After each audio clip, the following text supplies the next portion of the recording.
Escola Fé e Política de Dom Luciano Mendes de Almeida, sobre a doutrina social da Igreja.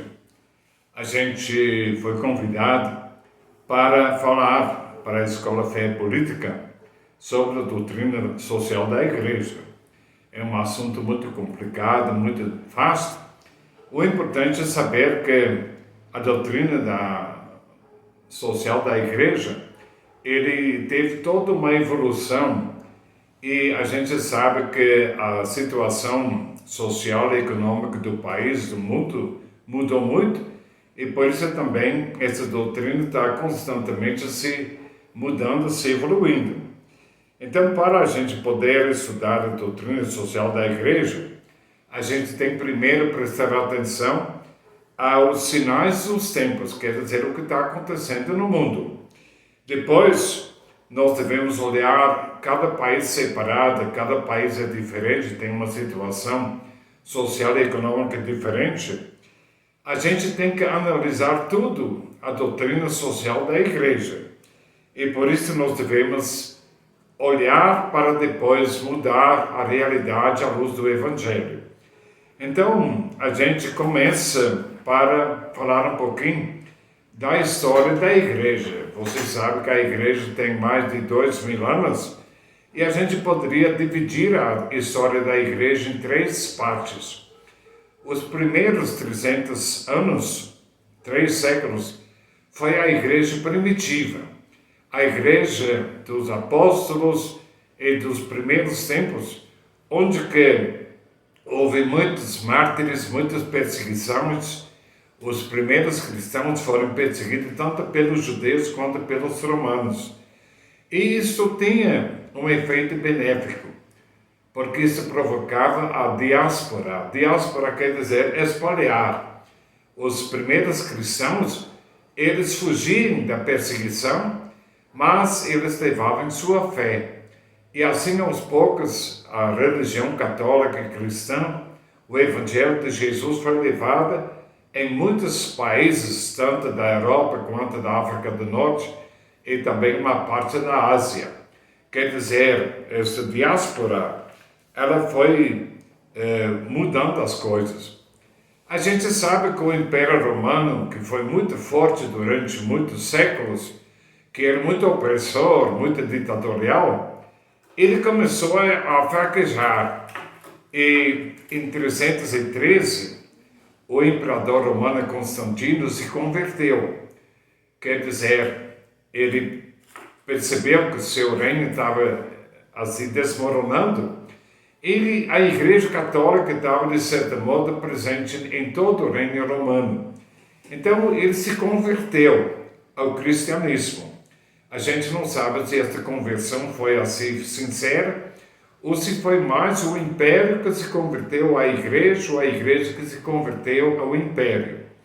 Mas, a partir de lá, nós percebemos que a religião católica se tornou quase como uma religião de Estado. E durante 12 séculos ela vai dominar toda a Europa. É a época que nós chamamos de cristandade. Quer dizer, a religião católica não usava muito naquela época o Evangelho, mas ela tentou salvaguardar todos os valores romanos. Até hoje nós temos a casula, nós temos a mitra, a toga, a estola, nós falamos em latim até pouco tempo atrás. Quer dizer, todo o Império Romano continuou a viver dentro da Igreja da cristandade, inclusive o seu juridismo, as leis e até um pouco as atitudes ditatoriais do Império Romano. A gente vê que a Igreja naquela época era assim como se fosse o grande dono da Europa. Ele era imposante, quer dizer, você era obrigado a ser católica. Quem não era católica muitas vezes podia ser até perseguido, queimado viva, martirizado. Então a religião se tornou assim uma religião obrigatória. Todo mundo era obrigatoriamente batizado, crismado, recebia todos os sacramentos. E a gente não perguntava se a pessoa queria realmente ser cristão. Era uma obrigação tanto vamos dizer, política quanto moral. Se você não pertencia à igreja, você era indicado pelo dedo, você era perseguido, você era muitas vezes até castigado. Então a gente vê que a cristandade ela vai continuar até quando aparece um monge alemão que se chama Martin Luther, e ele vai questionar muitas coisas na igreja, principalmente a partir das, como que a gente fala, das indulgências. A gente sabe que a igreja naquela época vendia indulgências para construir a Basílica em Roma, e Martin Luther ele vai fazer um montão de artigos onde que ele vai criticar a igreja. Ele vai, de certo modo, colocar a palavra de Deus como importante, o evangelho como importante, e a gente sabe que logo depois do Martin Luther King, depois de Martin Luther, houve então uma divisão na Europa, os países protestantes e os países católicos. Teve até perseguições, guerras de religião. A gente sabe que as guerras eram muito ferozes, e a gente sabe então que o protestantismo se firmou em vários países, o catolicismo ficou em outros países. Um pouco depois, a igreja também perdeu o poder sobre a arte, sobre as manifestações artísticas, principalmente através do iluminismo. Também a gente sabe que a Revolução Francesa, mais tarde, ela vai atacar frontalmente a igreja. Tudo que é católico vai ser perseguido, tem irmãos que vão ser decapacitados, a guilhotina vai trabalhar. A gente sabe que a Revolução Francesa foi principalmente contra a igreja católica. E a Revolução Francesa usou 3 palavras que no fundo são palavras fundamentalmente católicas ou cristãs: liberdade, fraternidade e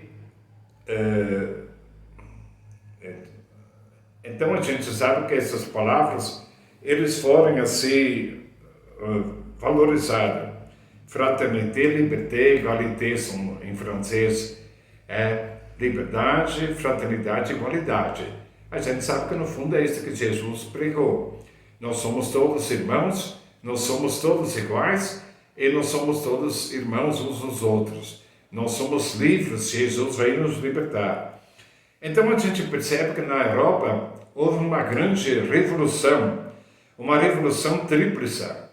A gente sabe que houve a revolução industrial, a revolução política e a revolução científica. E a Igreja Católica então saiu bastante enfraquecida politicamente desta mudança toda que houve na Europa.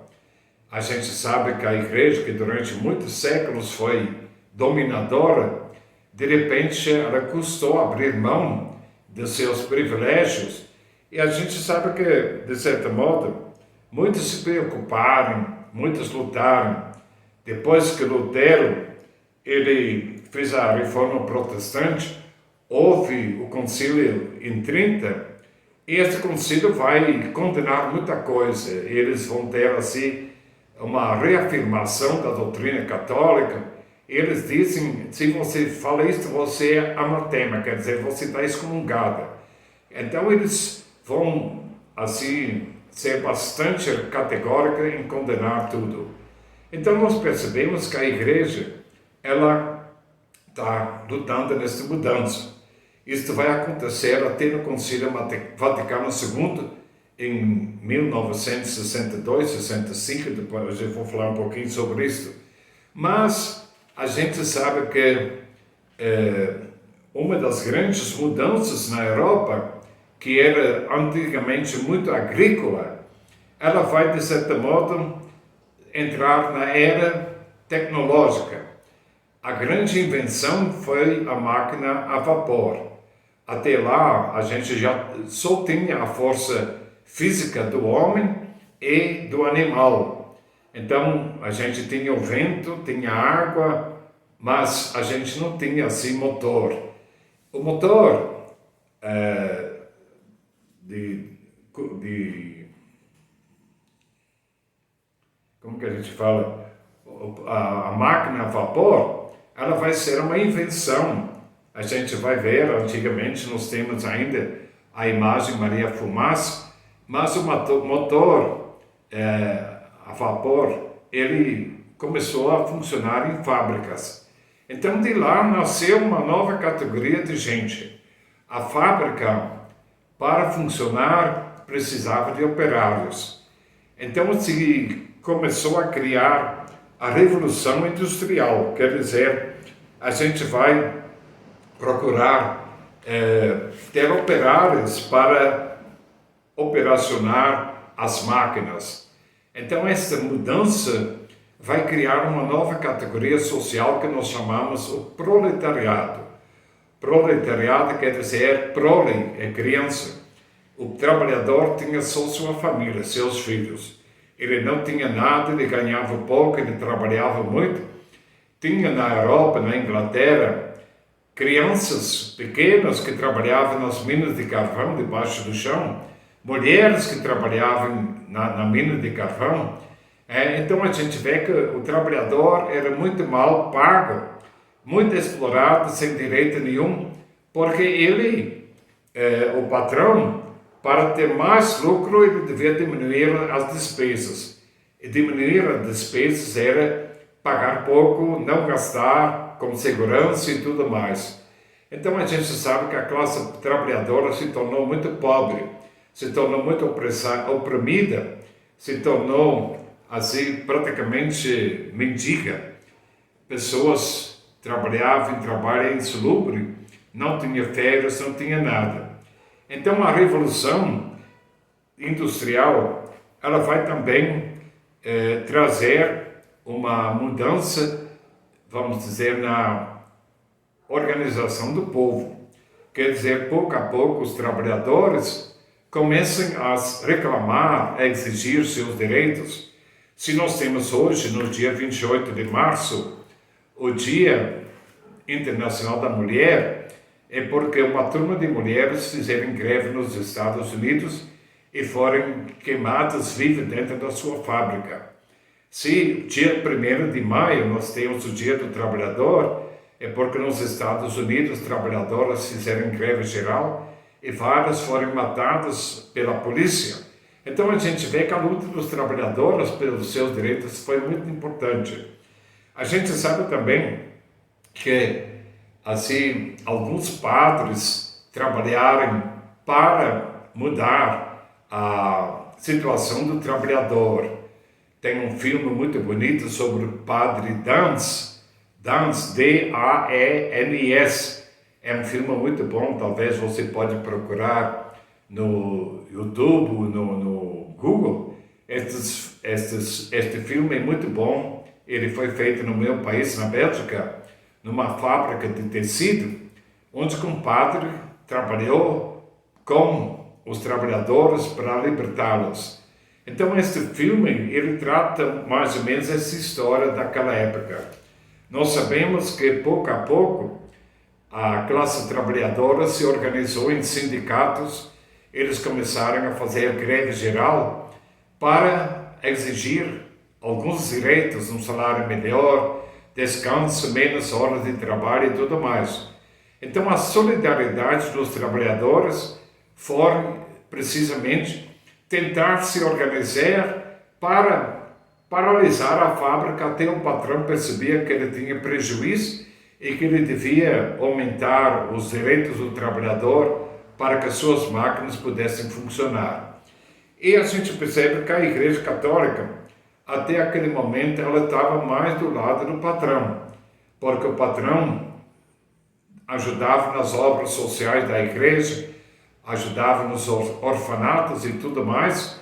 Então o padre, ele elogiava o patrão, ele tinha um lugar de predileção na igreja, o patrão dava grandes esmolas para o orfanato do padre.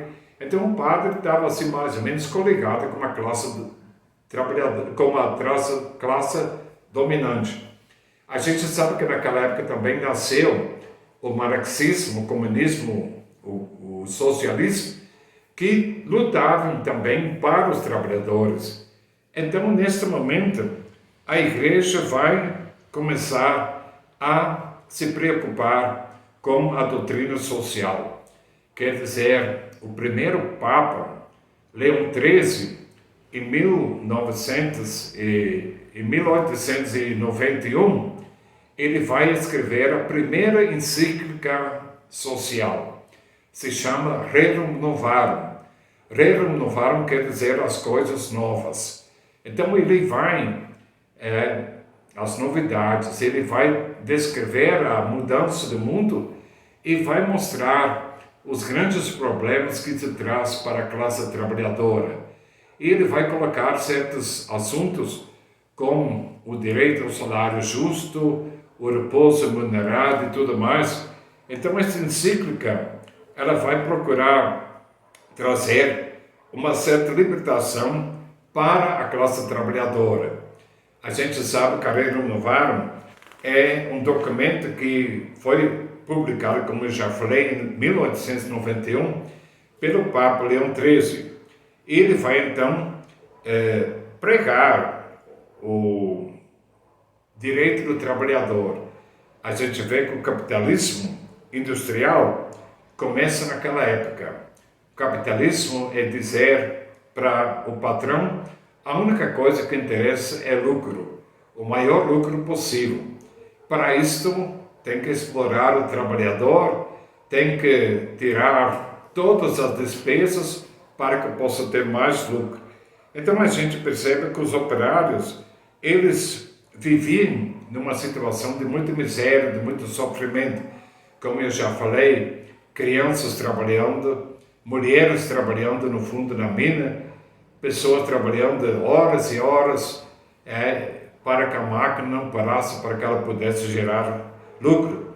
Então o Papa Leão XIII, ele vai, de certa modo, escrever este documento, que depois vai ser relembrado várias vezes. Em 1931, vai ter 40º ano, quer dizer, 40 anos depois do Rerum Novarum. Depois, em 61, João 23 vai escrever Mater et Magistra. Em 71, 80º Adveniens, 80 anos de Rerum Novarum.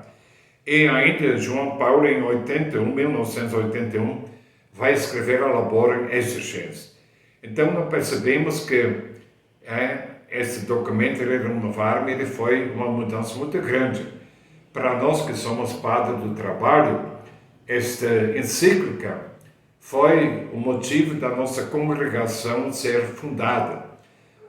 Padres de uma congregação francesa, eles foram lá na Bélgica, na diocese de Liège, onde tinha um bispo muito social que se chama Monsenhor Dutroux, e lá eles começaram a fazer uma pensão para os trabalhadores. Muitos trabalhadores vinham lá de uma província pobre para trabalhar em Liège, que era uma cidade industrial onde tinha minas e siderurgia, e eles eram explorados pelo patrão.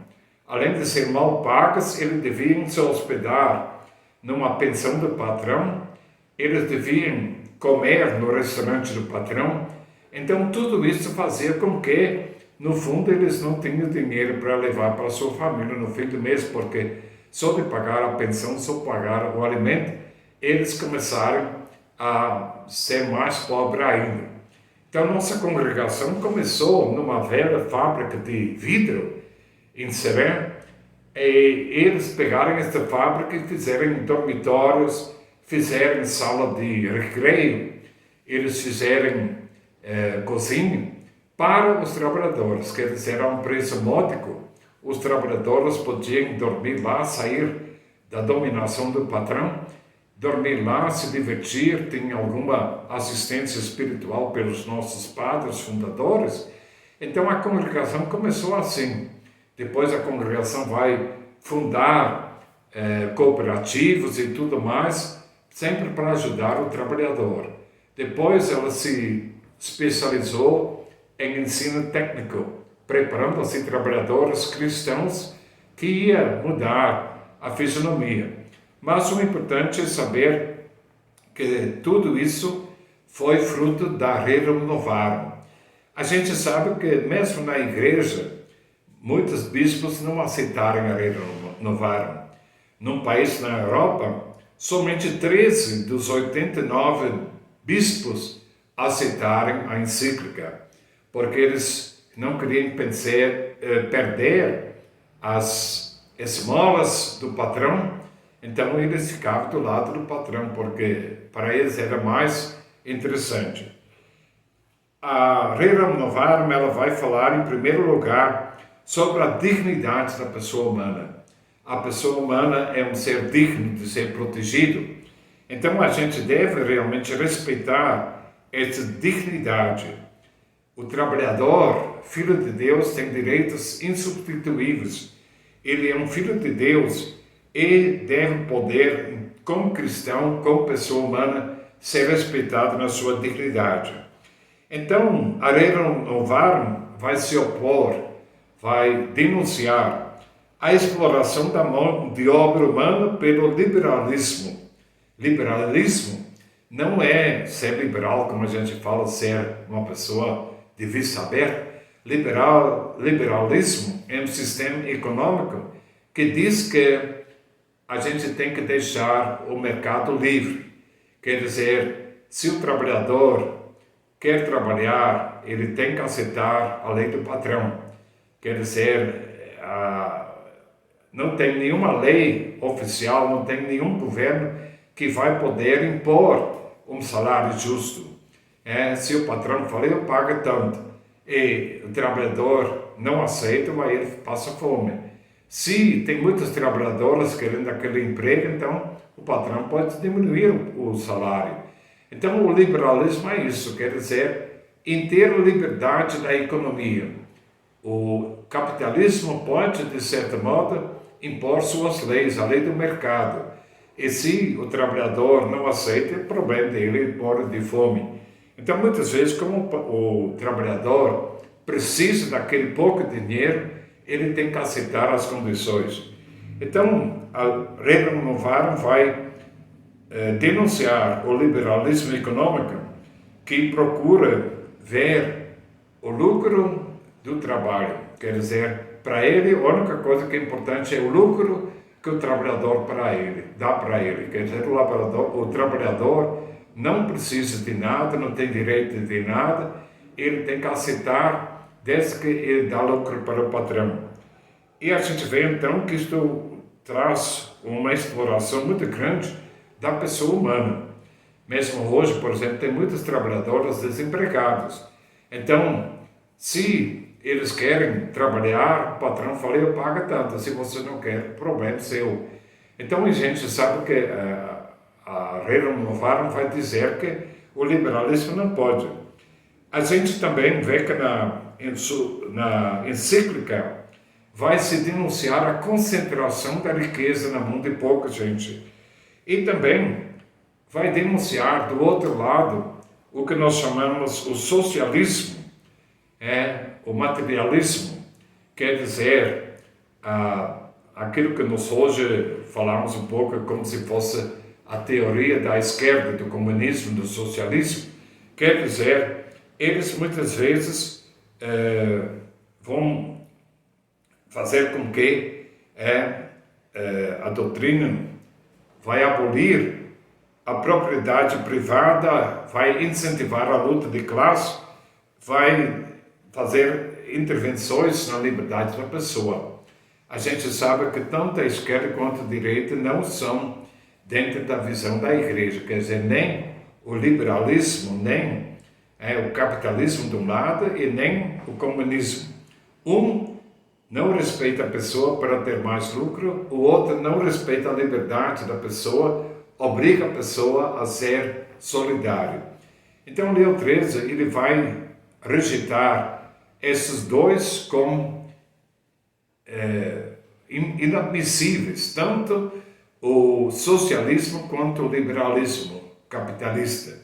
Então, a gente vê que ele vai propor um salário justo, ele vai propor que o Estado vai ter que estipular um salário mínimo, vai estipular leis, ele vai também pedir para evitar a luta das classes e ainda vai dizer que o trabalhador pode se organizar em sindicato para reivindicar seus direitos.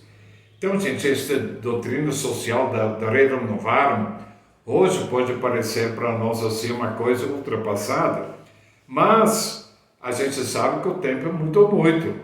Em 100 anos ou em 200 anos, a história da humanidade muda demais. Então, para aquela época já era uma mudança assim, muito importante. Hoje, talvez, certas coisas parecem fracas. E o grande problema da igreja era que ela pregava a resignação do pobre. Ela dizia que o pobre devia se resignar, que ele ia ter um bom lugar no céu. Por isso que Karl Marx fala que a religião era ópio do povo, quer dizer, em vez de levar a pessoa do trabalhador a reivindicar seus direitos, ele vai pregar, o trabalhador tem que se resignar, tem que aceitar sua sorte. Tem um cardeal na Bélgica que falou até que tem gente que nasce para ser pobre, gente para ser rico. Então que a gente tem que aceitar isso como se fosse vontade de Deus. É claro que isso realmente faz com que muitos trabalhadores eles pensavam que não podiam mudar, que não podiam reivindicar. Ainda hoje, quando o trabalhador reivindica seus direitos legítimos, a gente fala que ele é petista, que ele é comunista e tudo mais. Então, já naquela época era assim. Então, a gente não pode pregar a resignação. A pessoa não pode aceitar ser roubada em seus direitos, em sua dignidade, ser explorada como se fosse um escravo. Então a gente sabe que não pode pregar a resignação, mas a gente fazer com que a pessoa possa exigir seus direitos legítimos. Então a gente vê que essas palavras todas da Rerum Novarum, eles fizeram com que muitos cristãos, muitos católicos não concordavam. Muitos patrões católicos diziam que o Papa era comunista e não sei mais. Então a gente vê que a Rerum Novarum foi uma coisa muito séria, mas houve mudanças. A gente sabe que na Bélgica, um vigário cooperador de uma paróquia de Bruxelas, que se chama Joseph Cardin, que mais tarde vai ser Cardeal Cardin, ele começou a trabalhar com os jovens trabalhadores. Ele vai fundar a JOC, Juventude Operária Católica. Então, ele vai inventar um método que até hoje está usado na igreja, que se chama ver, julgar, agir. Vocês têm que olhar a situação, você tem que julgar a situação à luz do Evangelho, e se não for conforme o Evangelho, você tem que agir, você tem que mudar. Então, a gente sabe que no início do século XIX, houve a ação católica, houve vários movimentos dos trabalhadores, a ACV na minha terra, na Bélgica, a Ação Católica Operária, a CO aqui no Brasil, e a JOC. Depois a JOC vai se multiplicar, vai ter JOC, Juventude Agrícola Católica, Juventude Estudantil Católica, mas o início foi o JOC, quer dizer, Juventude Operária Católica. Quando eu era criança na minha terra, eu me lembro ainda daquelas jocistas. Eu várias vezes assisti a uma palestra do Cardeal Cardin. Ele enchia o Palácio do Esporte de jovens. Ele falava um pouco igual do Helder Câmara. Ele falava, ele gritava, ele era baixinho. Então a gente vê que ele conseguiu fundar esse movimento da Juventude Operária Cristã, que existiu aqui no Brasil até a ditadura militar. Hoje ainda tem um pouco de jogo assim, mas não tem mais as lideranças todas foram decapitadas, então a gente sabe, mas até a ação católica, a ação dos jovens foi muito forte. Na Rússia, 1917 vai ter a Revolução Bolchevique, vai se matar o Tsar, o rei, o imperador da Rússia, e vai se instaurar o comunismo na Rússia. Stalin, Lenin, eles vão matar muita gente que não aceitou a ditadura comunista, e a gente sabe que depois outros países vão também fazer isso. A gente sabe que em 1914 começou a Primeira Guerra Mundial. Os alemães, os prussianos, como se diz, eles invadiram a França e todos os países da Europa.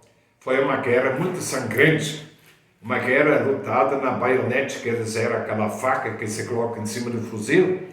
Mataram muita gente durante 4 anos, os soldados ficaram entrincheirados na chuva, no inverno, na neve, no frio, e muita gente foi morta.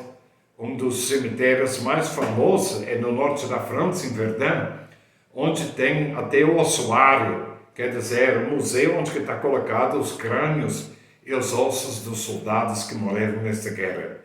Então a guerra de 14-18 foi muito violenta. Em 1928 houve uma grande crise financeira na Europa.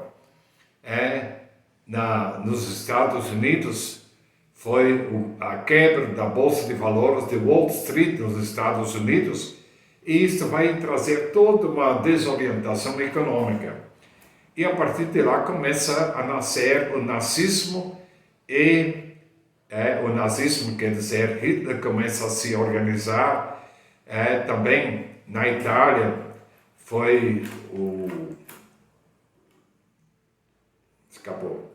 Mas também foi o fascismo que apareceu, quer dizer, o nacionalismo radical, violento, da extrema-direita. É um pouco o que nós temos hoje no Brasil, quer dizer, o nazismo. Hitler, ele dizia, Gott mit uns, Deus com a gente. É igual hoje aqui no Brasil, fala Deus acima de tudo. Ele dizia, Deutschland über alles. Alemanha acima de tudo. Igual o Trump falava, America first. E um presidente aqui pertinho de nós dizia, Brasil acima de tudo. Então a gente vê que isso se chama nazismo, extremo-direita, radicalismo. Então a gente vê que esta preparação da Segunda Guerra Mundial, tudo isso trouxe para a Europa uma situação muito difícil. A gente imagina que nós estamos hoje passando muito apertada com uma crise do Covid, mas se você vê o que a Europa passou, foi muito difícil também. Então a gente vê que tudo isso foi assim vivido pelos europeus, e a Guerra Mundial 40-45 também trouxe muitos mortos. O nazismo matou muito judeu, porque igual hoje o PT é inimigo público do Brasil, assim o judeu era inimigo público. O nazismo sempre pega um grupo de inimigo e cria aquilo que nós chamamos o ódio. Então o nazismo criou ódio dos judeus e dos ciganos. A grande ideia do Hitler era exterminar todos os moradores da Europa para os alemães, a super-raça, poder ter bastante terra, bastante espaço.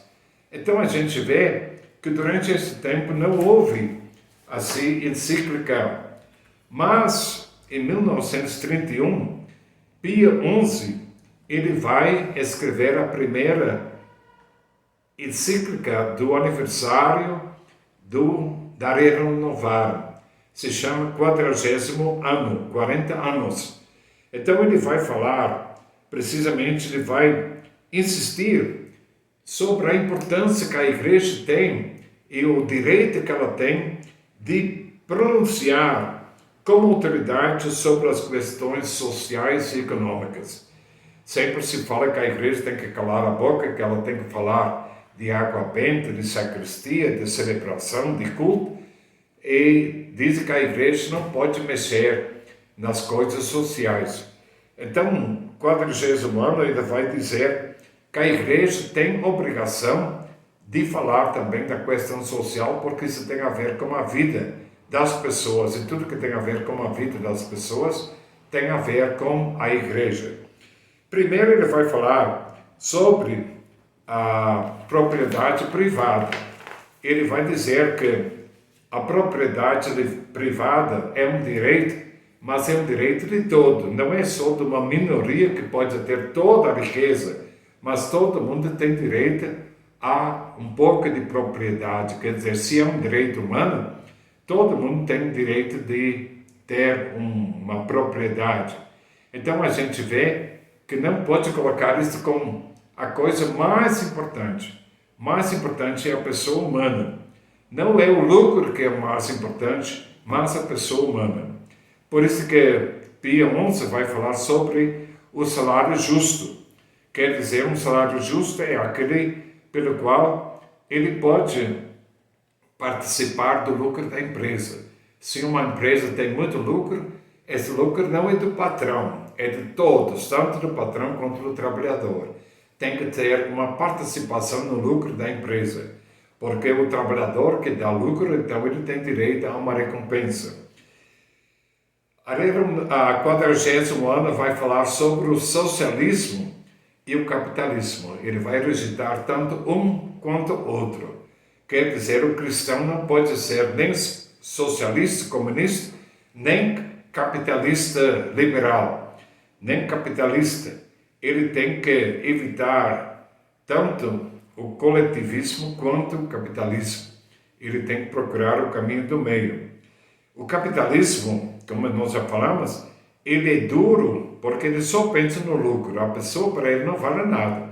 É o que nós experimentamos hoje no Brasil. Nosso ministro da Economia, para ele só o lucro é importante. Que tem milhões de brasileiros sem emprego, sem comida, sem trabalho, sem nada, não importa, desde que as multinacionais têm lucro. Então isso é um grande crime.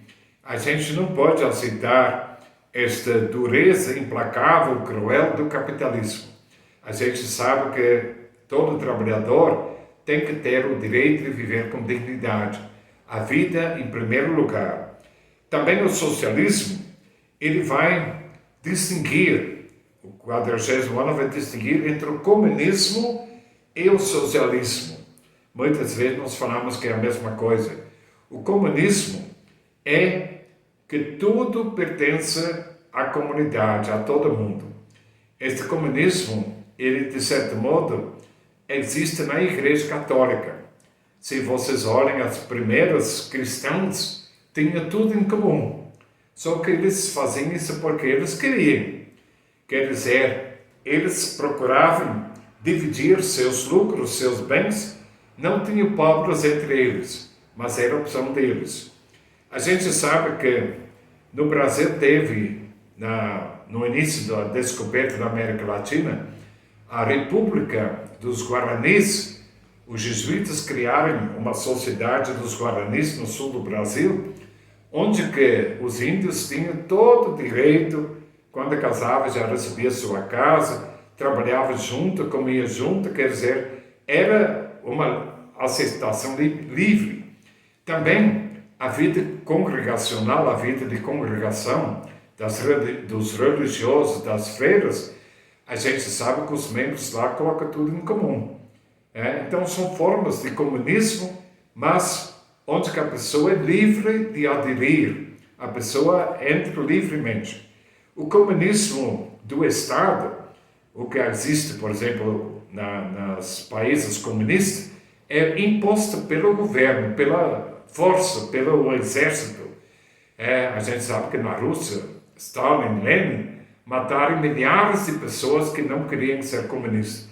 Então lá, isso foi uma coisa muito dura, muito cruel. O socialismo é mais, assim vamos dizer, mais moderado. Ele procura promover a vida social da pessoa. Até nós falamos, às vezes, de um socialismo cristão. A doutrina social é uma forma de promover o direito do trabalhador. Então, ele muitas vezes tem uma dimensão mais leve. A igreja, a doutrina social da igreja, ela considera também uma distinção entre a teoria marxista, por exemplo, e a aplicação no país. Quer dizer, muitas vezes, aquilo que foi colocado na doutrina não está aplicado tal qual na vida. Mas o importante no 40º ano é a reconstrução de uma vida social. Então a gente quer uma sociedade organizada com grupos cooperativos, quer dizer, onde os trabalhadores possam se organizar para viver melhor. Como eu já falei, a ação católica na Europa teve uma ação muito grande durante muitos anos. Ela se organizava, tinha sindicato católico, tinha até partido católico cristão. Quer dizer, eles eram trabalhadores cristãos que se organizavam para que o direito do trabalhador fosse assim respeitado. Eu já falei também do cardeal Carden, fundador da Ação Católica, do fundador da Juventude Operária Cristã e do método ver, julgar, agir que é usado até agora na igreja. Então a gente vê que tudo isso foi acontecendo. Agora, a gente sabe que o regime da igreja tridentino, com as proibições e tudo mais, continuou na Europa, na Igreja Universal, até 1962. 1962, Pio XII morreu e se queria, como se faz sempre, eleger um Papa. Os cardeais queriam eleger o bispo de Milão, que se chama Montini, mas ele não era cardeal. Parece que Pio XII não gostava dele não, por causa das suas ideias, então nunca fez ele cardeal. Então, os cardeais lá em Roma, no conclave, eles diziam que vamos pegar um velho que, vamos dizer, já está quase no fim da sua vida. Nós vamos fazer ele Papa. Ele vai, então, ter como função de fazer Montini cardeal. Depois ele pode até morrer, e nós vamos fazer outra conclave para eleger o Montini. E este velho que eles chamavam João 23, era patriarca de Veneza, na Itália, um cardeal gordo, simpático, sorridente, vai ser o maior papa da história, ao meu ver. João 23, ele vai dizer a gente, a igreja está muito mofada, a gente tem que abrir as janelas da igreja, nós devemos fazer um concílio. Todo mundo ficou assustado, tinha muitos anos que não se fazia concílio. Concílio é uma reunião de todos os bispos do mundo inteiro. E em 1966, ele vai então convocar esse concílio. Mas antes dele convocar o concílio, ele vai escrever uma encíclica social em 1961, quer dizer, 70 anos depois da Rerum Novarum, que se chama Mater et Magistra, Mãe e Mestra. A Igreja Católica vai ser a mãe e a mestra. Ele quer, assim, mostrar que a Igreja tem uma missão.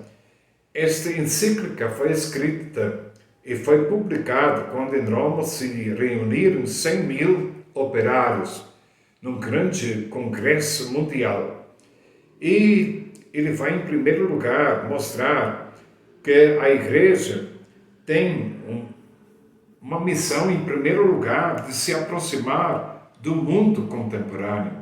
Até lá, a igreja era assim como se fosse fora do mundo. Até nos nossos encontros, no início, se falava das 3 frutas.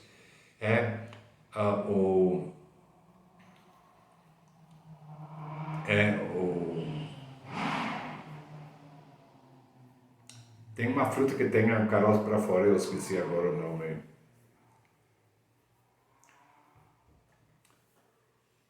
Caju. Ele tem o caroço fora. Então dizia que a igreja até naquela época era como caju. Quer dizer, ela estava fora da humanidade. A igreja se afastava, de certo modo, do mundo. Ela dizia, nós não somos do mundo.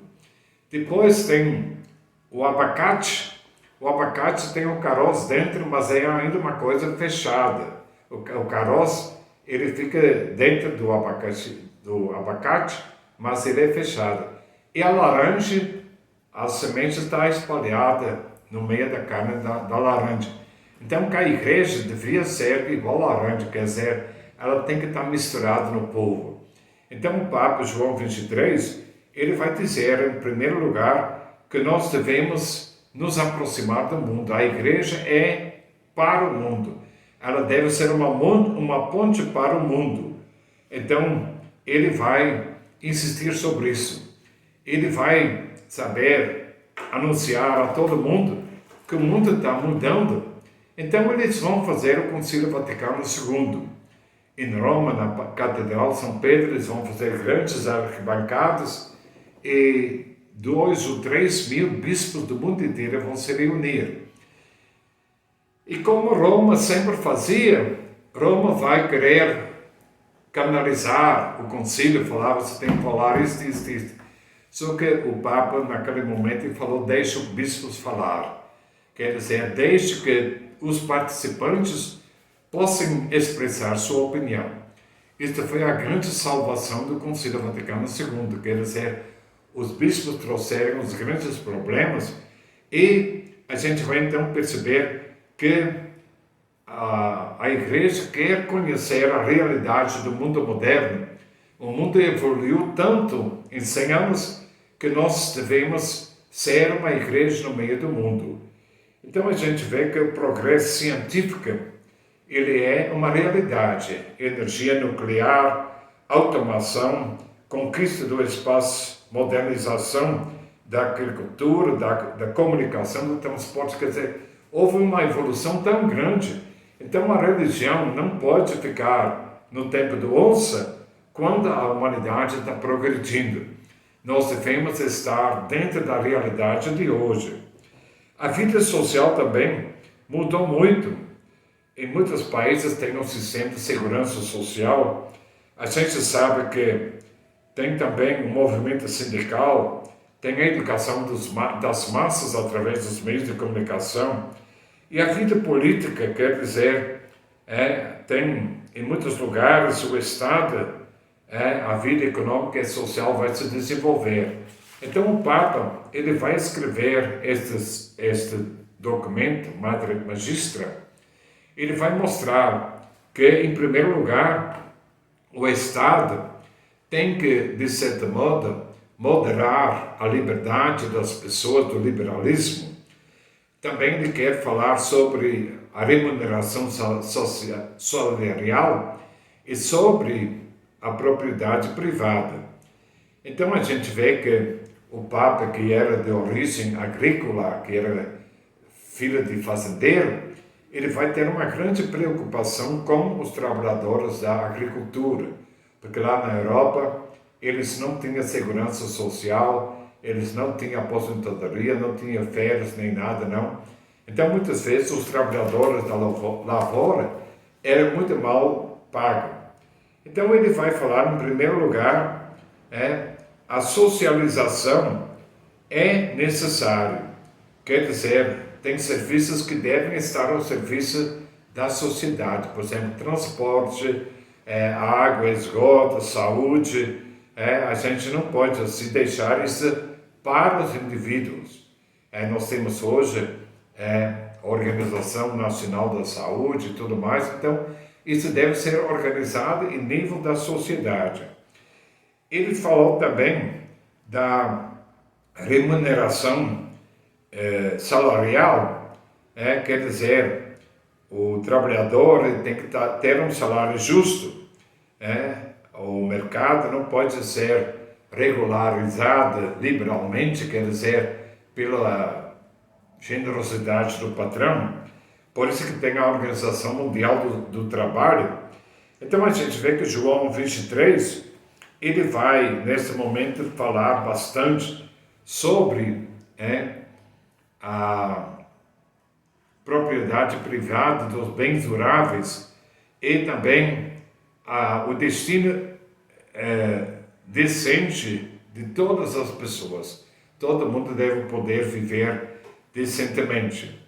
Ele vai falar sobre os agricultores e vai mostrar que as relações entre as nações também é um pouco igual ao capitalismo interno. Tem nações ricas e pobres. E o rico não pode explorar o pobre, pelo contrário, tem que ajudar.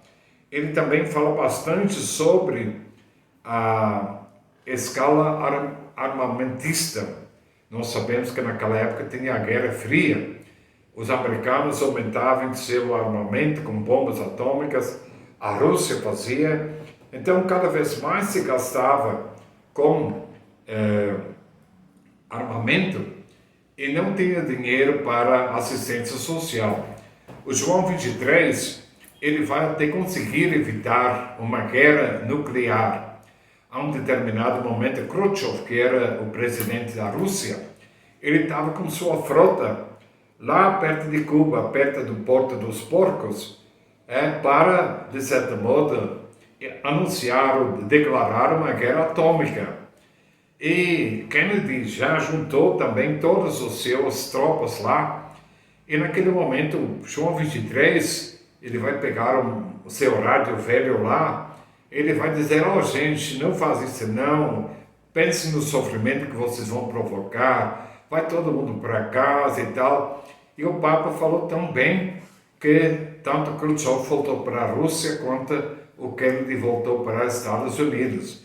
Quer dizer, ele conseguiu, de certo modo, através de sua fala, desarmar aquela guerra que estava pronta de explodir. Então a gente vê que é muito importante a sua atuação. Ele vai, através de Pacem in Terris e Mater Magistra, ele vai realmente ser um lutador de paz. Quando eu vejo João 23, principalmente um filme que existe lá nas Irmãs Paulinas, a gente fica emocionada ver esse homem conseguindo, sorridente, essa mudança grande no mundo, né? A gente vê que ele realmente foi assim um Papa contrariado pelos cardeais e tudo mais, mas que realmente levou a Igreja a se renovar, a mudar. A gente sabe que o Concílio Vaticano II, ele vai trazer para nós várias mudanças. Primeiro, a mudança da liturgia. Nós vamos ter a missa na língua vernácula, quer dizer, na nossa língua. A gente hoje celebra em português. A gente tem acesso ao Evangelho. Os católicos não têm acesso ao Evangelho. Então, ele vai incentivar o estudo da Bíblia, o Evangelho. Ele vai promover o leigo. Ele vai promover os conselhos. Conselho paroquial, conselho do bispo, quer dizer, o povo tem que participar. Então, realmente, o concílio foi uma mudança radical na igreja. Eu, como jovem, naquela época, eu era estudante na teologia, eu vivi isso, vamos dizer, na minha carne. E foi uma coisa assim, muito importante a gente ver como que conseguir mudar as coisas. Então, a gente percebe que realmente o Concílio Vaticano II foi o maior movimento na igreja para colocar a igreja novamente dentro da realidade de hoje. A gente sabe que João 23, ele vai também escrever outra encíclica, chama Pacem in Terris, Paz na Terra. Este documento foi escrito na primeira sessão do Concílio Vaticano II. Ele vai mostrar que a igreja deve lutar pelos direitos humanos. Este vai também se dirigir a toda a humanidade. Até lá, as encíclicas eram escritas para os católicos. João 23 vai dirigir a página inteira para toda a humanidade. Ele vai, em primeiro lugar, falar sobre os direitos humanos, respeito pela pessoa humana. Quer dizer, toda pessoa é pessoa.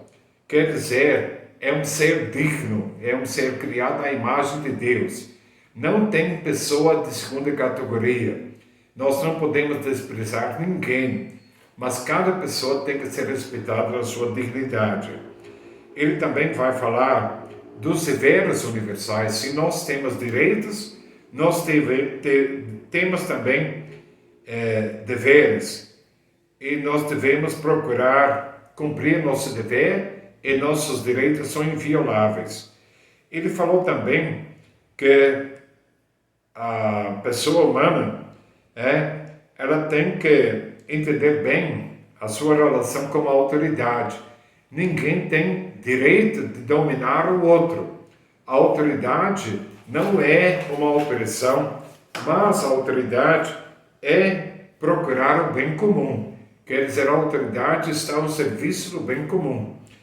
A gente sabe que ele vai também falar sobre a relação entre as nações, que também deve ser baseada na justiça.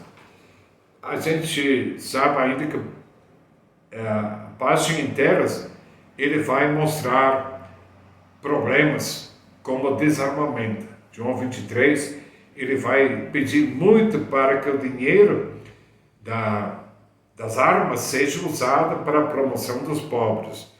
Ele vai falar muito sobre os países em via de desenvolvimento. Quer dizer, o país rico, em vez de gastar dinheiro em bombas, em canhões, em submarinos, ele tem que ajudar o país pobre para se desenvolver.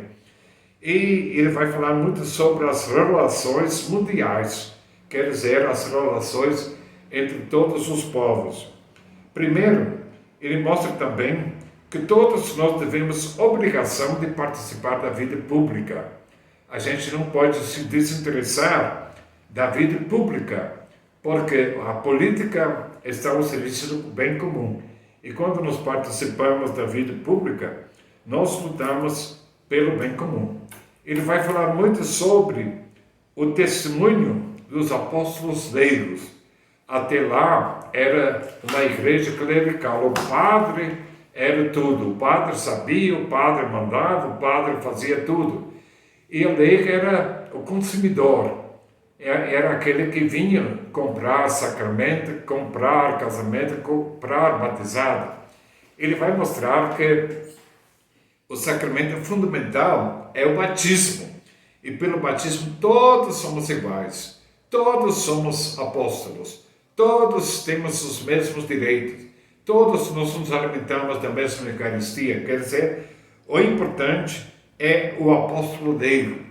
Nós sabemos que hoje nós temos as pastorais sociais que são presididas pelos leigos.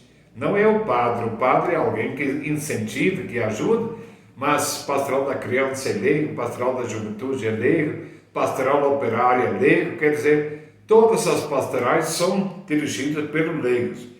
Ele mostrou também a harmonia entre a fé e as atividades temporais. Quer dizer, fé e vida. Nós não podemos separar, isto é religioso, isto é leigo, isto é temporário, isto é eterno. A gente sabe que tudo é sagrado, tudo é caminho de Deus, tudo é vida humana. Então a gente não pode assim separar fé e vida. Nós devemos viver a fé na vida, no dia a dia. E ainda falou sobre a relação dos católicos com os não católicos, no domínio da economia social e político. Então, João 23, ele mostrou que realmente é importante que nós devemos distinguir entre o homem e seus defeitos, entre o homem e seus pecados. Quer dizer, eu posso detestar o pecado, mas eu tenho que amar o pecador. Então, é uma coisa muito importante a gente saber que a pessoa humana, ela é sempre filho de Deus. É sempre uma criatura de Deus, amada por Deus, e nós também devemos amar. Então, nós não podemos identificar a pessoa com seus defeitos, com seus pecados. A gente vê isso hoje, por exemplo, no nosso país, a pregação do ódio. A gente vê, por exemplo, o povo atacar alguém porque ele cometeu um crime. Quer dizer, o crime está errado, é pecado, não deve acontecer, mas a pessoa é filho de Deus. Então, nós não podemos confundir os dois. Então, o Papa foi uma coisa assim muito importante. João 23, para mim, foi o maior Papa de todos os tempos. No Concílio Vaticano II, vai ser feito também, em 1965, um documento que se chama Gaudium et Spes, chama Alegria e Esperança. E esse documento chama assim porque um cardeal da minha terra, que se chama Cardeal Sunas, ele dizia que o concílio devia escutar as alegrias, as esperanças, os sofrimentos, os problemas da humanidade. Quer dizer, a igreja tem que ser uma igreja que escuta. Então, esse diálogo com a sociedade contemporânea, esse documento, Gaudium et Spes, ele começa assim. As alegrias, tristezas do povo de hoje também são as alegrias e esperanças da igreja. Quer dizer, a igreja é solidária com o mundo. João 23 já falava de lançar uma ponte para o mundo contemporâneo. Então, nós devemos ouvir as inquietações do mundo, o que está acontecendo no mundo. Nós não podemos aplicar uma religião prefabricada, mas nós devemos dar uma resposta aos problemas da humanidade. Então, nós devemos saber quais são os problemas, quais as necessidades, quais as angústias, para que nós podemos corresponder e responder. A gente sabe que o cardeal Sunas, ele foi apoiado por dois cardeais italianos. Um era Montini, que vai ser Paulo VI depois. E eles vão então falar do diálogo da igreja com o mundo contemporâneo.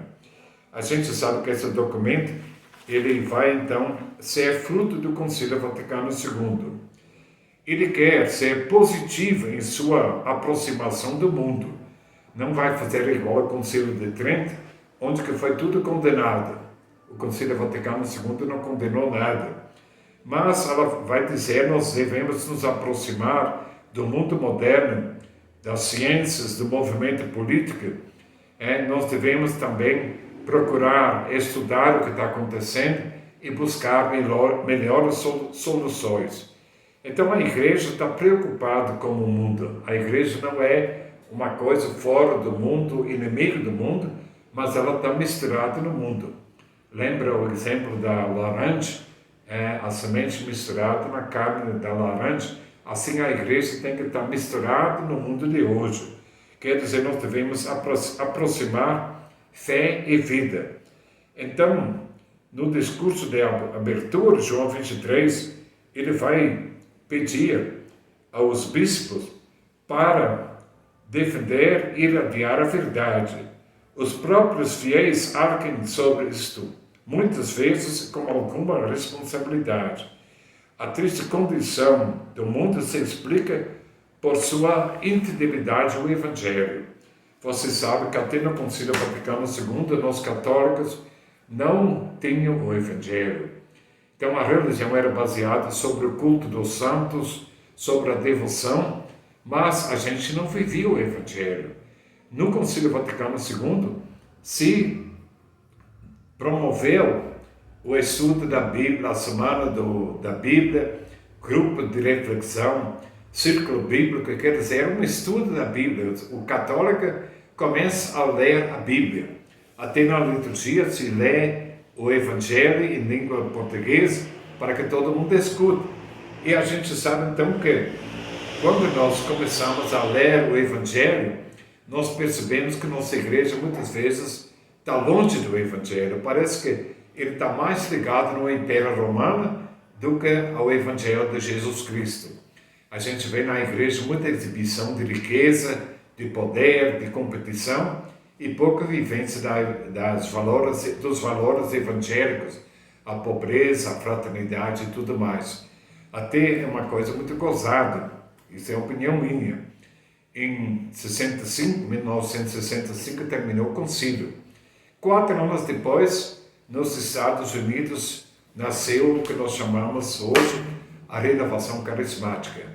Quer dizer, quando nós começamos a ler, a estudar o Cristo histórico, o Cristo libertador, o Cristo que está vivendo, que viveu no meio de nós e que nos ensina a viver o amor, eles fundaram novamente uma religião onde a gente pensa no Espírito Santo.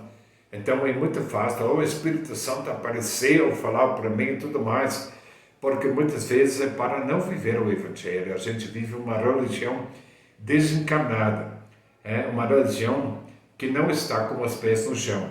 Enquanto o Concílio nos ensinou que nós devemos amar como Jesus amou. Então a gente percebe que o Concílio ele vai mostrar que o bem dos homens e da humanidade se desenvolve segundo a autonomia exigida pelas realidades terrestres. Quer dizer, o mundo, a riqueza do mundo, a vida no mundo é o ambiente onde a pessoa deve crescer. Transformar o mundo em ação salvadora é a nossa missão. Nós devemos fazer com que o mundo se torne melhor. Nós não devemos pensar só no além-morte, no céu, mas nós devemos construir o reino de Deus aqui na terra. A gente tem que preparar esse reino de Deus através da fraternidade, da justiça e do amor. Por isso, esse documento ele vai falar da família, da promoção da cultura, da vida econômica, social, a vida política, a construção da comunidade, das nações e a paz. Quer dizer, nós não devemos apenas querer ir no céu, mas não devemos construir o reino de Deus aqui na terra. Se Jesus se encarnou, se ele veio morar na terra, é para nos ensinar a viver aqui na terra. João 23, ele percebia muito claro que isso vai longe. Ele falou, Deus destinou a terra, com tudo que ela contém, para o uso de todos os homens e povos. Todos têm o direito de ter uma parte dos bens suficiente para si e suas famílias. Aquele que se encontra em necessidade extrema tem o direito de procurar o necessário para si, junto à riqueza dos outros. O Concílio cita os santos padres da Igreja. Alimenta a quem está morrendo de fome, porque se não o nutriste, mataste-o. É o número 69. Isso é famoso porque ele justifica que a pessoa que está com fome tem direito de pegar o que ela precisa para comer. A gente sabe que a nossa sociedade capitalista, ela fala que você não pode roubar. Se um pobre rouba uma cebola, um pão, ele vai na cadeia. A igreja, nesse número 69, ela fala que alguém que está em necessidade extrema tem o direito de procurar o necessário para si junto da riqueza dos outros. É um pouco comunista, não é? A gente sabe que a gente não poderia falar isso no Brasil hoje porque você vai na cadeia.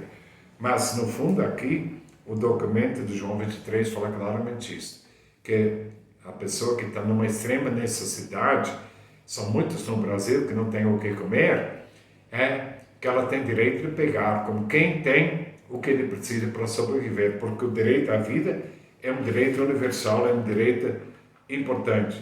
Então a gente percebe que o importante é que nós saibamos que nós somos povo de Deus e que nós devemos construir um mundo justo. Por isso que se criou no Concílio Vaticano a Comissão Justiça e Paz. Quer dizer, mostrar que a paz é consequência da justiça social. Somente quando as pessoas têm o que eles precisam é que eles conseguem viver em paz.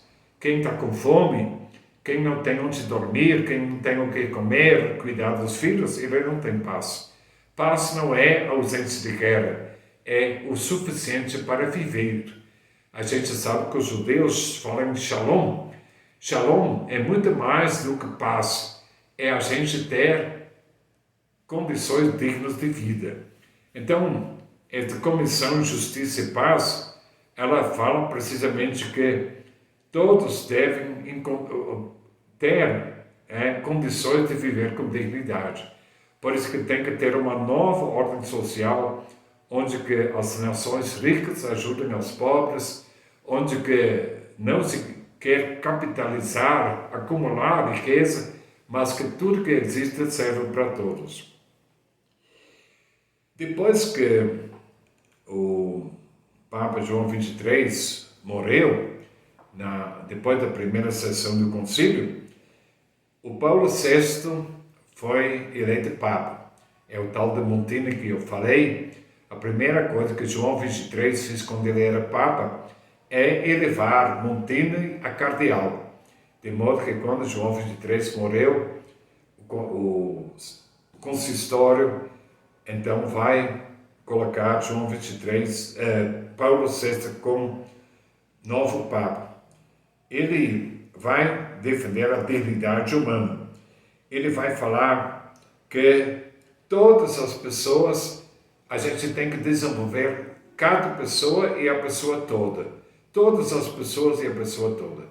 Ele mostra que a pessoa tem dimensão física, ela tem um corpo, ela tem saúde, dimensão intelectual, dimensão espiritual, dimensão psicológica. Então a pessoa tem que se desenvolver em todas aquelas dimensões.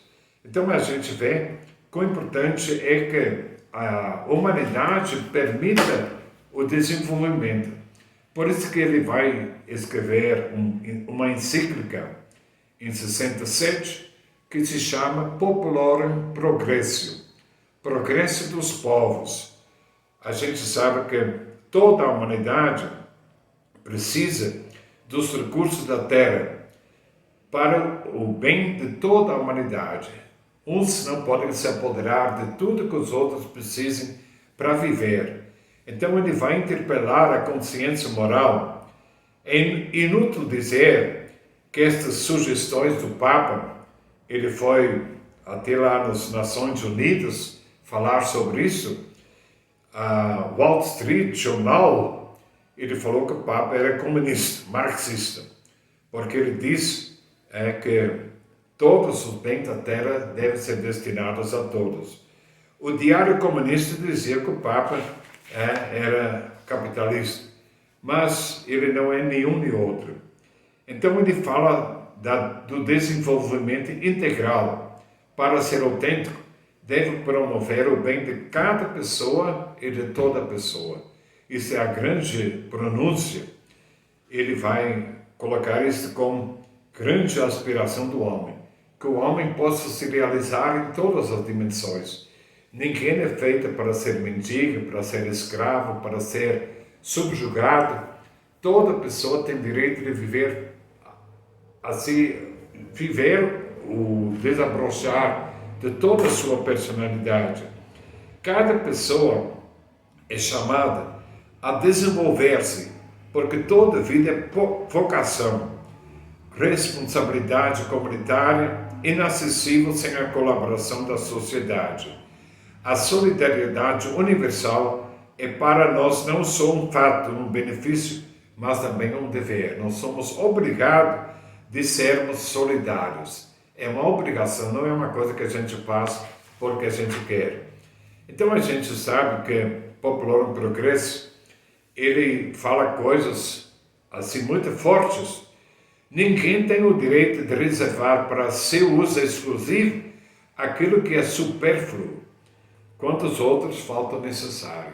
Você não pode ter coisas que você não precisa se o outro não tem o que ele necessita. O desenvolvimento exige transformações audaciosas, profundamente inováveis.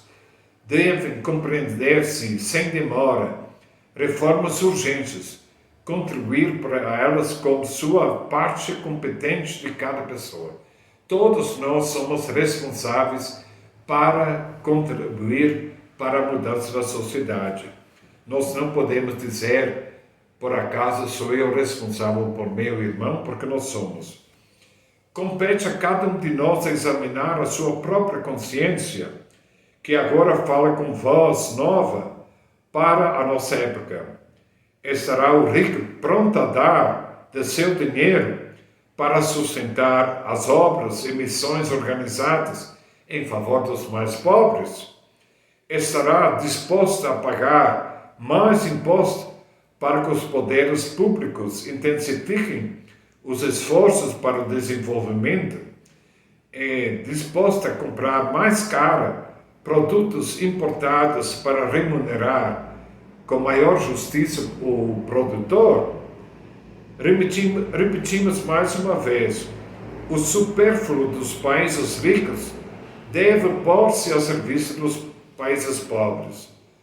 Quando tantos povos têm fome, tantos lares vivem na miséria, tantos homens vivem mergulhados na ignorância, tantas escolas, hospitais e habitações dignas deste nome fiquem para ser construído, torna-se um escândalo intolerável qualquer esbanjamento público ou privado, qualquer gasto de ostentação nacional ou pessoal, qualquer recurso exagerado em armamento. Quer dizer, você não tem direito de gastar em luxo o que o outro precisa para viver com dignidade. E, finalmente, pedimos, o Papa fala, o Fundo Mundial para ajudar e que isso seja realmente tirado das gastos militares. O Papa vai ainda falar que toda pessoa precisa se converter para que nós possamos promover e ajudar as necessidades urgentes da população mundial abandonada. Então, o Popular em Progresso ele mostra que a paz é somente fruto quando todos os povos têm vida com dignidade. O nosso Papa atual falou que quando um povo está com fome, não adianta bomba, fuzil, bala, spray de pimenta, porque aí eles não têm nada para perder. Então eles vão na rua, eles vão quebrar tudo, porque a pessoa tem direito de viver. Tá? Mas, em seguida, 1971, vai ter a encíclica 80 Adveniens, quer dizer, está chegando a 80 anos da Reino Novarum. Em 1971, quer dizer, 80 anos depois da Reino Novarum. Também, esta encíclica é escrita pelo Papa Paulo VI. E ele vai mostrar que cujo miséria ele viu e cujo miséria tem brados de abandono ele ouviu, ele lembra que nós devemos promover os países pobres, as pessoas pobres. Então nós não podemos, vamos dizer, endurecer nosso coração capitalista para aumentar nossa riqueza, quando tem tanta gente que está sofrendo necessidade. Então, este 80 Adveniens, ele sugere precisamente que nós devemos procurar cada vez mais promover a vida. Ele fala da mudança do povo. A gente sabe que, por exemplo, na ditadura militar do Brasil, que foi mais ou menos nesses anos de 70, os campos esvaziaram e foram juntar nas grandes cidades. Então tem aqueles centuriões de miséria, de favela ao redor da grande cidade. Ainda ontem nós vimos aí no Rio de Janeiro a favela, mataram 25 pessoas. São Paulo tem favelas enormes, toda cidade grande tem. Foram povos que foram da roça para lá. Na roça eles podiam, pelo menos, ter um porquinho, uma galinha, um pé de mandioca, eles não morriam de fome. Agora, na cidade grande, não tem emprego, não tem moradia, não tem nada, então eles não têm salário, então é miséria mesmo. Então a gente vê que abandonar a terra, o campo, para muita gente foi um desastre. A gente sabe também que os jovens hoje não acham emprego. Muitos jovens saem até da faculdade e não acham emprego, porque a sociedade está se modernizando, está se automatizando. Então, muitos empregos são substituídos por máquinas. A gente percebe também que os sindicatos, eles, de certo modo, não conseguem cumprir a sua missão. Principalmente, por exemplo, no nosso país, a gente percebe que o sindicato não cumpre sua missão. A gente sabe que a discriminação racial, a imigração, a superpopulação, os meios de comunicação, tudo isso são problemas hoje no mundo de hoje. Então a gente percebe que muitas vezes a sociedade política, ela não cumpre sua missão. Eles não cuidam do povo, dos problemas do povo, mas eles estão tentando se levar vantagem. Então nós percebemos que hoje o Papa fala que nós devemos distinguir entre a falsa filosofia marxista e capitalista e a aplicação histórica dessas coisas. A gente sabe que muitas mudanças aconteceram. Por exemplo, a gente sabe que países comunistas não são mais tão comunistas como eram, quer dizer, já modificaram um pouquinho. A gente sabe que muitas vezes os cristãos não devem se engajar nos movimentos se a liberdade, a responsabilidade, a abertura espiritual está sendo prejudicada.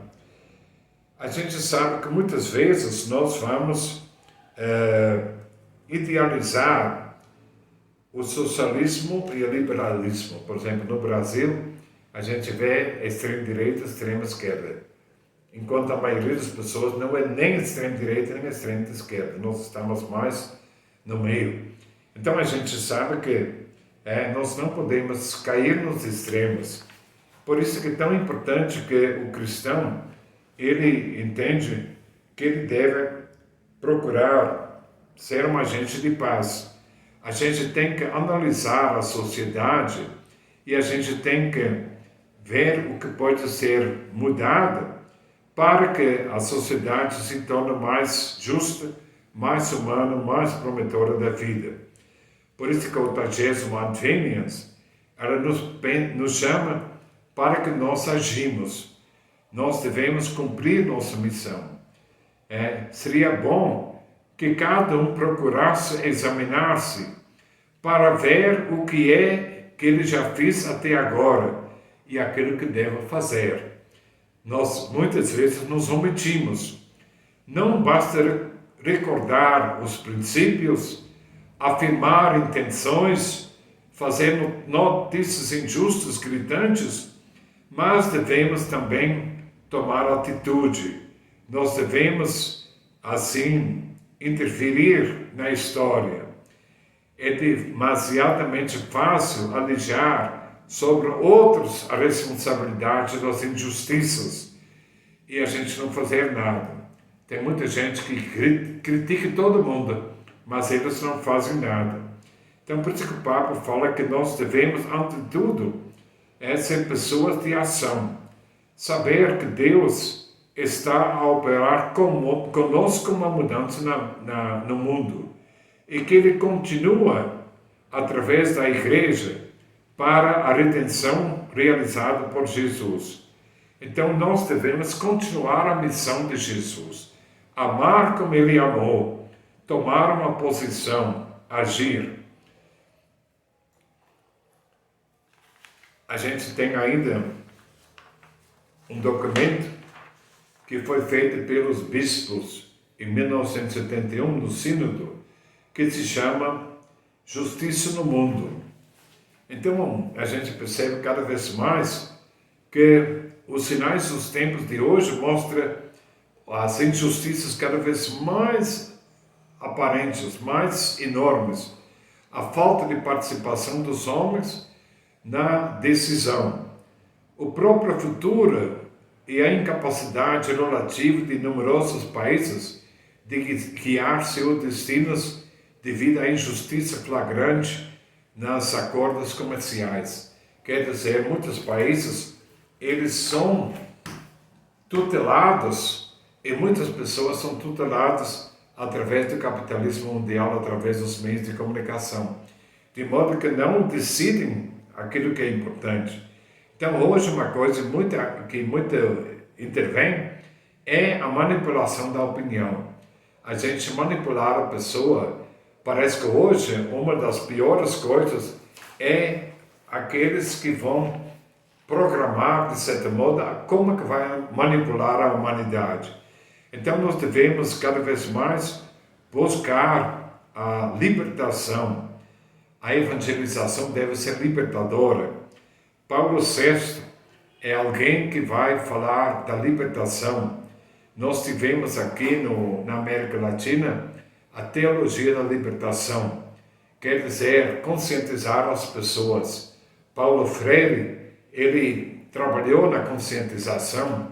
Então, a gente sabe que conscientizar é evangelizar. Nós não podemos manipular as pessoas, amedrontar as pessoas, mas devemos conscientizar as pessoas da realidade, daquilo que está acontecendo, da sua missão, da sua vocação. Então, o importante é a ação pela justiça e a participação na transformação do mundo aparece-nos claramente uma dimensão construtiva da pregação do Evangelho. Quer dizer, viver o Evangelho e participar da transformação do mundo, da sociedade. Quer dizer, a missão da Igreja em prol da redenção e da libertação do gênero humano, de toda situação opressiva.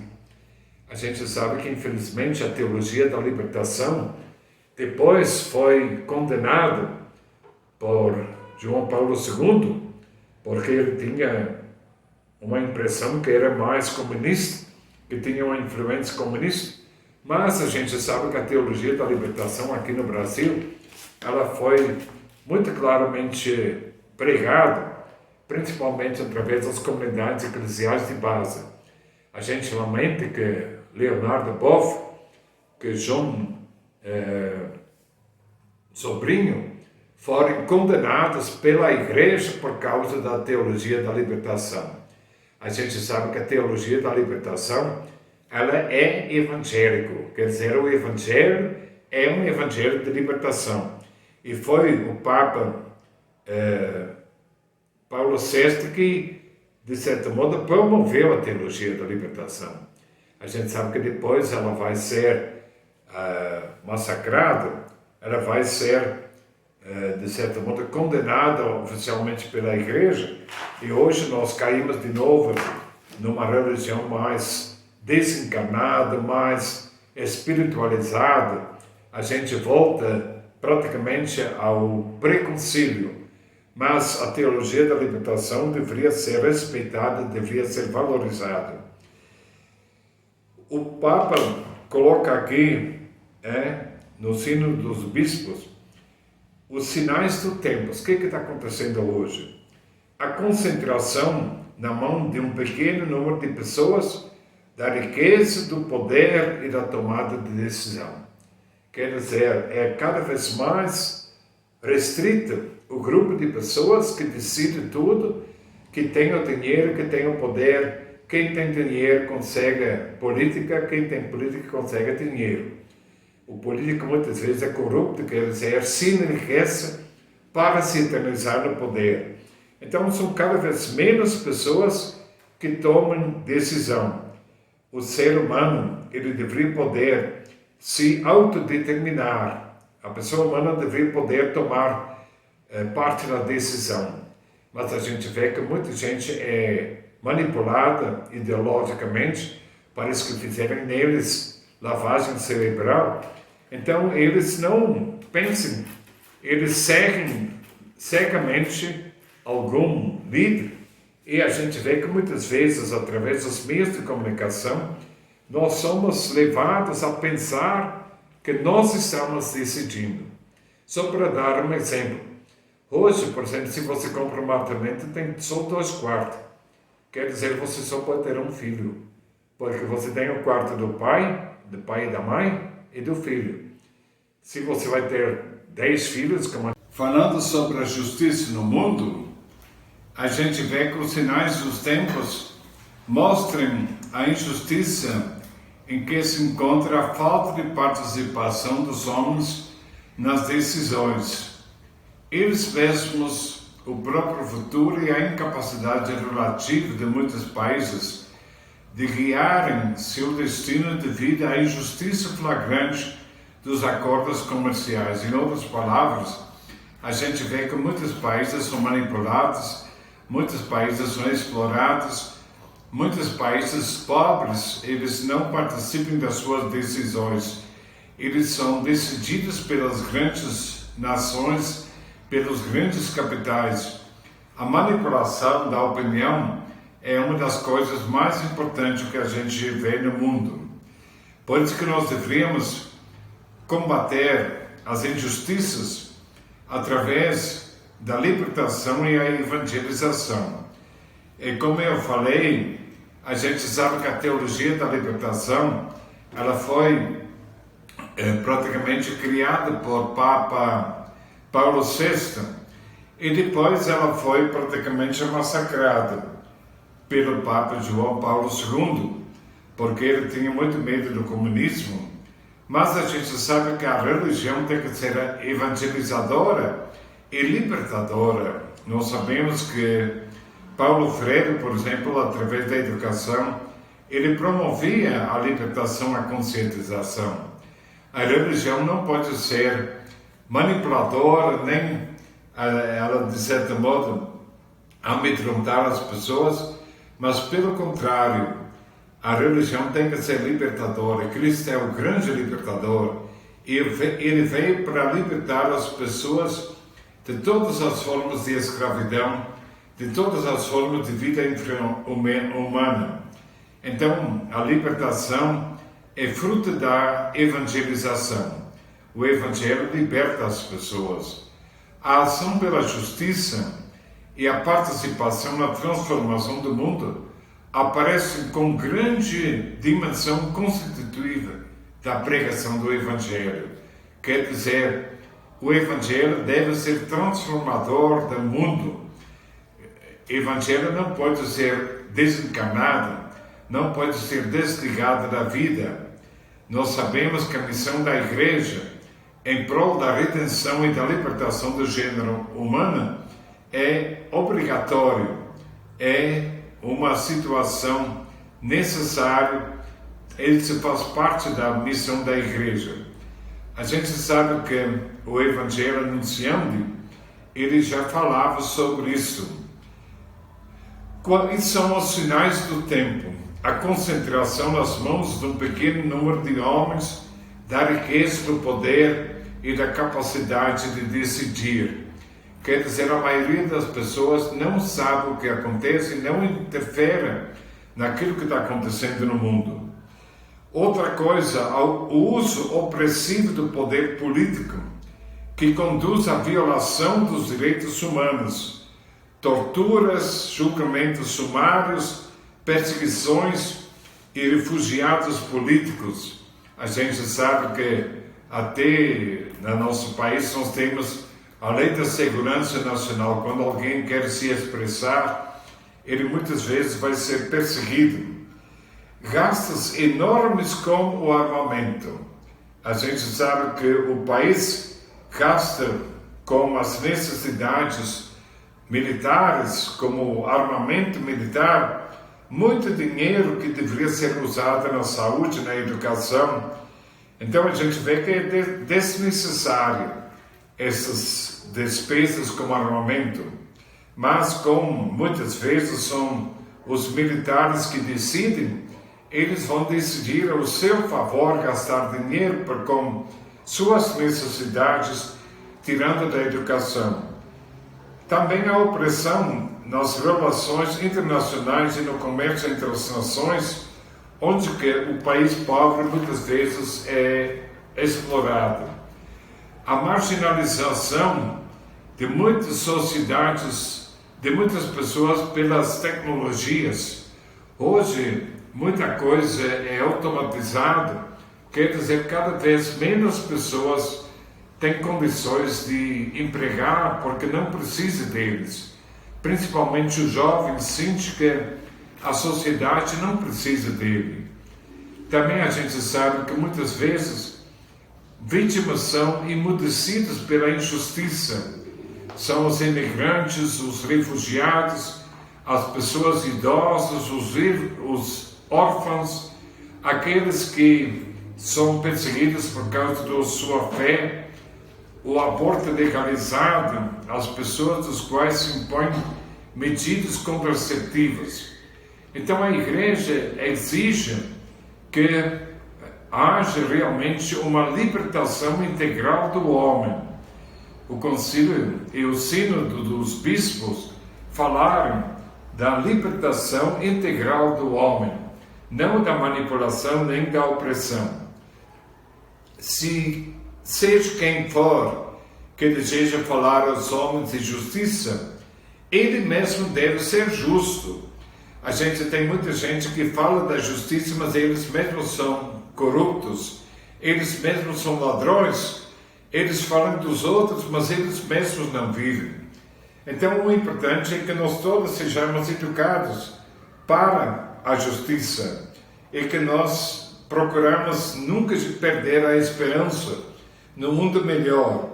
Por isso que o Papa, no Sínodo, ele fala que nós todos devemos ser testemunho de uma igreja que quer abordar a questão social de uma nova forma, para que a justiça entre os homens seja estabelecida de uma maneira mais perfeita. Então, o importante é que nós conhecemos os problemas, as necessidades mais prementes da nossa sociedade, que nós tenhamos uma grande solicitude para com os pobres e os oprimidos, que nós educamos as consciências para agirem a favor da justiça social e que nós utilizamos todos os meios para aliviar a miséria. Então, tudo isso é importante. Outro documento que o Papa Paulo VI escreveu, que é muito importante, 1975, é o Evangelho anunciando o Evangelho. O Papa, nesse documento, ele mostra que todos nós devemos, de certo modo, participar da evangelização. E, novamente, aqui, ele fala da palavra libertação, quer dizer, a libertação deve ser a missão constante. Jesus foi o grande libertador. Ele veio para libertar os homens de todas as formas de opressão. Ele veio libertar o homem do pecado, da escravidão, do vício, do medo. Então, ele é o grande libertador. Evangelizar não quer dizer transmitir uma teoria, uma doutrina, mas é a gente procurar fazer o que Jesus fazia. Por isso a igreja é feita para evangelizar. Quer dizer, é a missão da igreja anunciar e promover a vida do pobre, a boa nova. Ela deve procurar cada vez mais transformar a humanidade a partir de dentro e tomar nova a própria humanidade. O importante é o testemunho da nossa vida. Entre a evangelização e a promoção humana, o desenvolvimento e a libertação há laços mais profundos de ordem teológica e antropológica.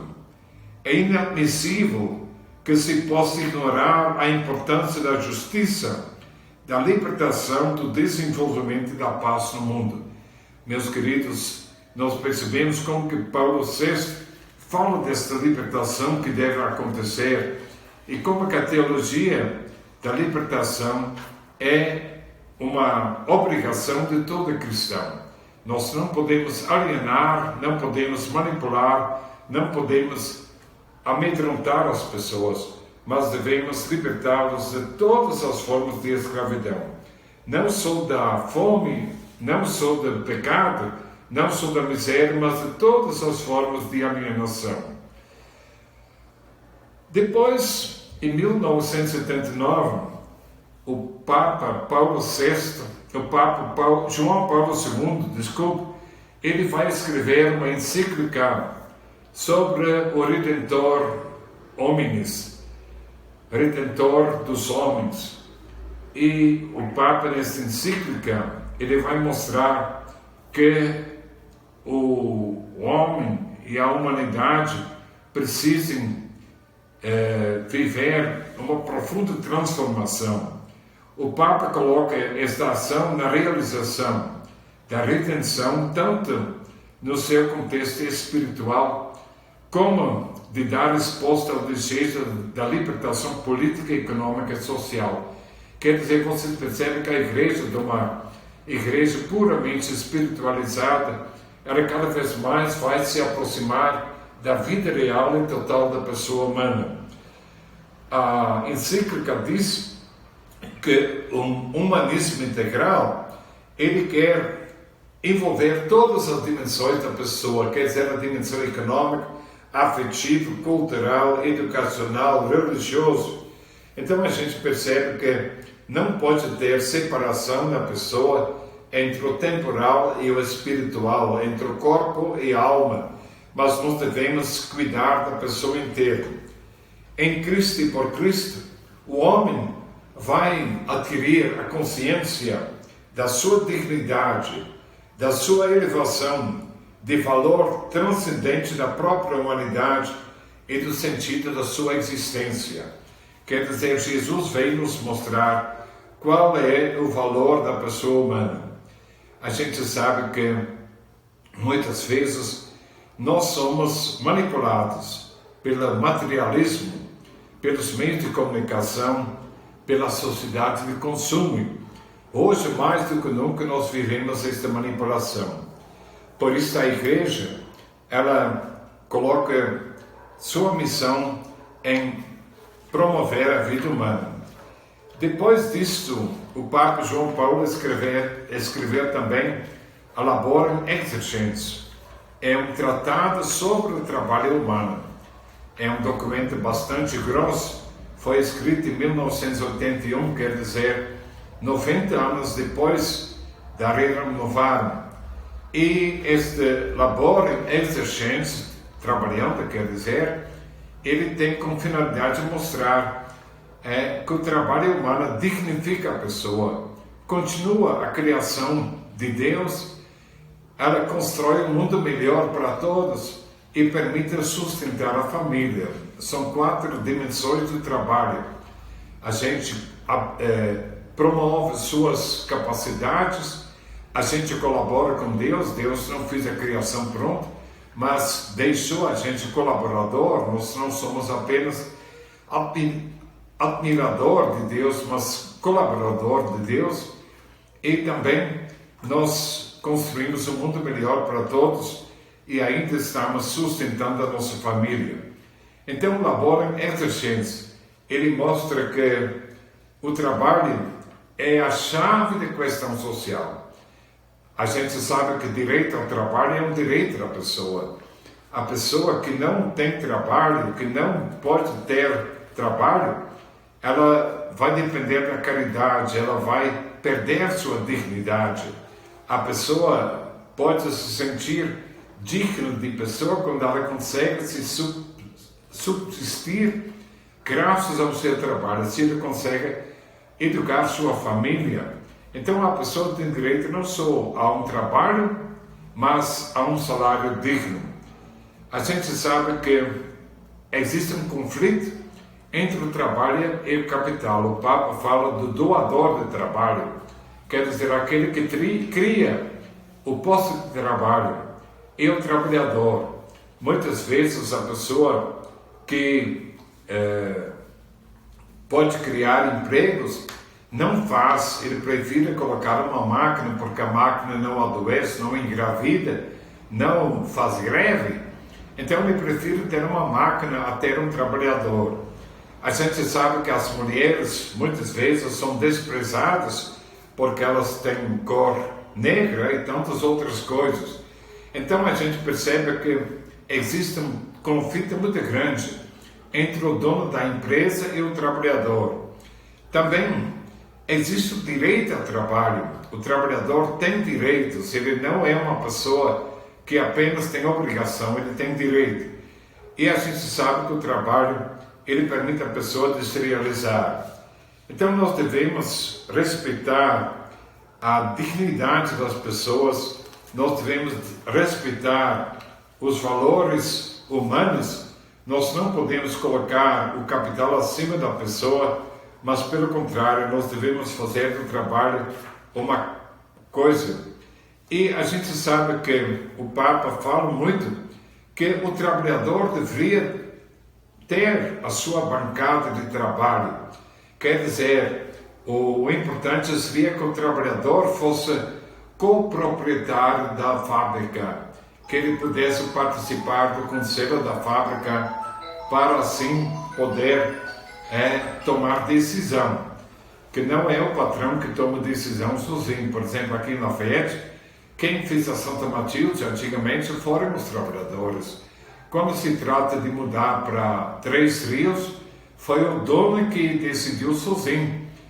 Não pagou os trabalhadores, não pediu a opinião de ninguém, tomou uma decisão separada.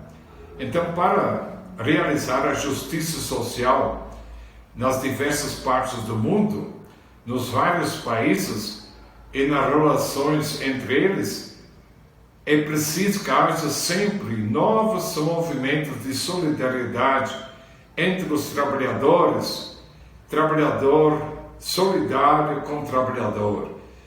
O que falta mais entre nossos trabalhadores é a tal solidariedade. Quer dizer, juntos exigir o respeito pela sua dignidade, exigir respeito pela sua vocação de trabalhador e também para que possam evitar a situação de miséria e de fome. A gente vê que hoje o trabalhador não decide nada. Quer dizer, ele é mandado embora sem direito a nada. Nós sabemos que em nosso país, cada vez mais os trabalhadores perderem seu emprego, cada vez mais perderem seus direitos de trabalhador. A TLC simplesmente foi abolida. A gente sabe que o nosso ministro da Economia simplesmente pensa no capital e o trabalhador, ele não tem nenhum direito garantido.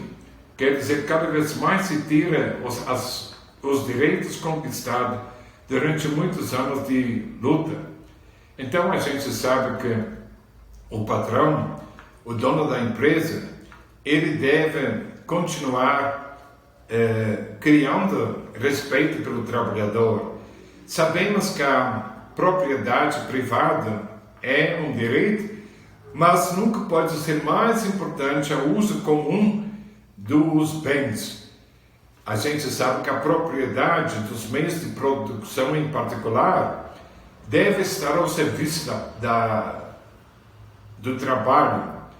O único título legítimo para a posse dos bens é que sirvem ao trabalhador, quer dizer que eles criem condições de trabalho. Então a gente vê que o Papa, ele escreveu este documento e a gente vê cada vez mais que ele vai colocar o trabalho como a grande dignidade da pessoa humana, colaborar com Deus na construção do mundo. A gente sabe que nosso Papa Francisco, ele escreveu várias encíclicas, nenhuma tipicamente social. mas ele nos fala em primeiro lugar da alegria do Evangelho. Depois ele fala da alegria do matrimônio, do amor. Ele fala também do respeito pela natureza, Laudato Si. Então, o nosso Papa, em toda a sua vida, ele é um defensor da natureza, do trabalho, do pobre, do trabalhador. Nós sabemos também que aqui na América Latina, nós tivemos conferências episcopais. A primeira foi em Medellín, onde os bispos da América Latina se reuniram para aplicar a realidade latino-americana o Concílio Vaticano II. Depois, Puebla, que foi aberto pelo Papa Paulo VI, ele falou do desenvolvimento da pessoa toda e de todas as pessoas. Depois nós tivemos o documento de São Domingos e ainda o documento de Aparecida. Todos eles são grande riqueza. Então a gente tentou assim rapidamente falar para vocês sobre toda essa caminhada da doutrina social. A doutrina social não é uma coisa pronta, ela vai evoluindo dependendo da nova realidade do mundo. Mas a gente espera que vocês vão discutir e cada vez mais analisar esta realidade toda. É claro que na duração de 2 horas a gente não pode falar tanta coisa de uma vez, também eu não tenho capacidade para falar tudo isso, mas o importante é que vocês agora vão aprofundar a doutrina social. Tem muita literatura, tem muito documento da igreja que são importantes, tem muitos documentos da doutrina social, e a gente percebe então que a igreja chegou à conclusão que ela não é só para salvar almas, mas para salvar gente. Ela não apenas quer a vida depois da morte, ela quer que o reino de Deus comece aqui na terra. Nós devemos construir uma sociedade justa, humana, onde que todo mundo possa viver com dignidade. Um mundo que fique tão bonito que ele merece ser eternizado. São Paulo diz que toda a criação está gemendo em dores de parto, até revelar a plena glória do Cristo. Quer dizer, o Cristo veio iniciar um processo de libertação, de promoção da vida, através do amor, da justiça, da fraternidade, do perdão, da partilha do pão, e nós devemos continuar essa missão, até que toda a humanidade seja reunida no amor, seja fraterna no amor. A gente sabe que este processo é lento porque exige a conversão pessoal da pessoa, mas a gente sabe que nunca podemos desistir de lutar para que o mundo se torne melhor, mais justo e mais fraterno. Então, a gente agradece a você pela sua atenção, a gente agradece também àqueles que ajudaram a gravar minha fala aqui, mas a gente quer que todos nós participemos deste processo. Muito obrigado e boa noite.